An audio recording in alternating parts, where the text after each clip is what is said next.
Pizzi was the first woman to complete the World Marathon Challenge. 7 marathons in 7 days, one on each continent. It's the ultimate test of endurance. And during that week, Becca battled several extremes, most notably the changes in climates. Tonight, she walks us through that trip of a lifetime, starting with the first one in Antarctica. You step off the plane and it kind of takes your breath away. You're like, this is going to be a long day. It's very cold. But it was so awesome. We took the Russian Illusion, which is a military-style plane that could land us safely on a glacier. And it was awesome. I felt like I am so lucky to be doing this. But you go to start the race, and it was so cold, my iPod wouldn't even turn on. And it was fully charged. And I was like, this is going to be a long 4 hours. What am I going to do? The two guys that were ahead of me were about 15 minutes ahead of me. And the guy behind me was 30 minutes behind me. And I was like, during the race, am I even going in the right direction? It's just 4 10K loops. So you're like, I got this. You just stay focused and you don't, let your guard down, and you trust your training, and I had worked really hard over the course of the year. The good thing about Antarctica is you can't run it fast. You kind of feel like you're working really hard and not moving that fast because you have so much gear on. And the sun is totally blinding. You have to be covered head to toe. No part of your skin can be shown because you'll get little blisters, and the sun is fierce, and the wind is just I felt like somebody was like holding my jacket down. And then you get back on this military style airplane, and then you fly where?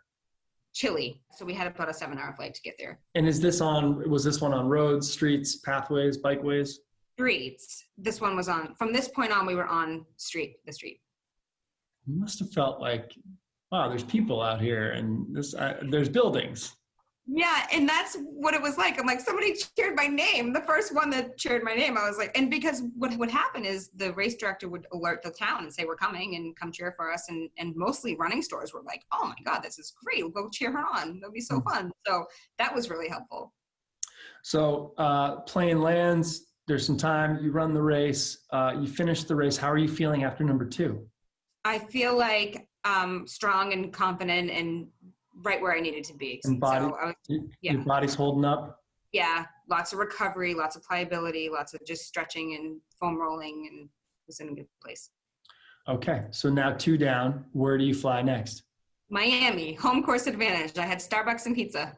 And was this through residential neighborhoods, or was it like? No, this was on the Miami boardwalk. So I had my friends and family there, and that was really awesome to have their support there. Up and down kind of thing? Yeah. 4 out and backs. Wow. On the boardwalk, lots of palm trees. Yeah, it would have been nice to finish with Miami as number 7, I'm sure. But you, nope, you got back on the plane, and then was it off to Africa or Europe? Madrid. So this one was Madrid. Madrid and Morocco were the ones that I was essentially training my mind and body for the entire year, because those marathons were 2 marathons within 12 hours. Madrid was run at 11 a.m.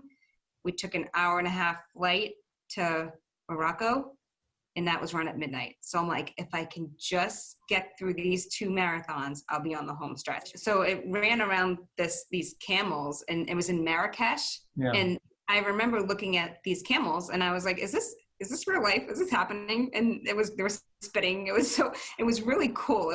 Morocco was one of my favorite locations. It was awesome. You must be completely shot after number 5. I mean, after Madrid, and then another one, basically 2 in 12 hours. I can't even imagine.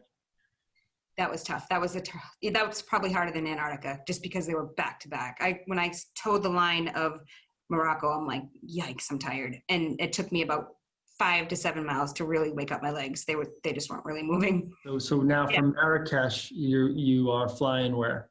Dubai. Oh, another cool climate. So that was really hot in Dubai. It was pretty hot. What time was the race? I mean, what time did you land? What time did you run? We landed at 10. We started the race at 12. So I had just called my dad. I said, we have 2 more to go. It's happening. We're doing it. I was just saying, I feel so good and strong, and I can bang out these next two marathons. 10 p.m. or a.m.? a.m. So the sun was like really, really blinding. It was hot. It was like Dubai. And I remember like it just being like really hot. And sticky. And I remember just thinking, at least I'm not in Antarctica. I suffered an injury in Dubai. I felt like my leg tear at mile 2. And I just was like laying on the ground, kind of like rocking. And I remember like my teeth moving on their own, thinking like, I'm in trouble. Something is really hurting. So it turned out to be a torn groin.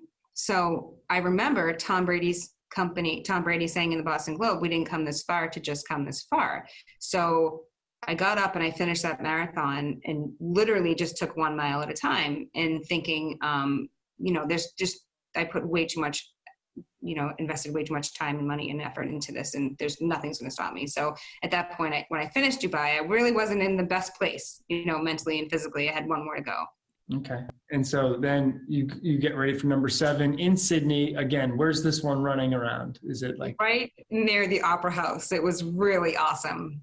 It was right on the water too. How was the temperature? I mean, you're in the middle of summer now, and Yeah. I imagine it's pretty hot. Yeah, it was definitely really, really hot in the 80s. Toes in, 1 mile at a time. Your husband was there. He's got people on Skype cheering you all the way. Yeah, it was awesome. I had a friend living right there at the time, a mile from the finish, and he came and biked with me. He biked and I ran, and he just was, we were pulling out all the resources, anything that they thought would help. I can't imagine that conversation behind my back, like we can help her. But it was definitely, it was still so fun, and when I crossed the finish line, my parents were live on Skype and they were crying and they were like, we did it. And I said, we? So at that point on, we. And my daughter was pulled from her classroom and she got down to the principal's office and she got to announce that I just made history. And the whole school like roared. And she was like, Mom, it was so awesome. That's incredible. Wow. Becca wrote all about her historic accomplishment in her new children's book. It's called Becca's Feet on Feet, and it's out now. Her goal is to inspire kids to dream just as big as she does.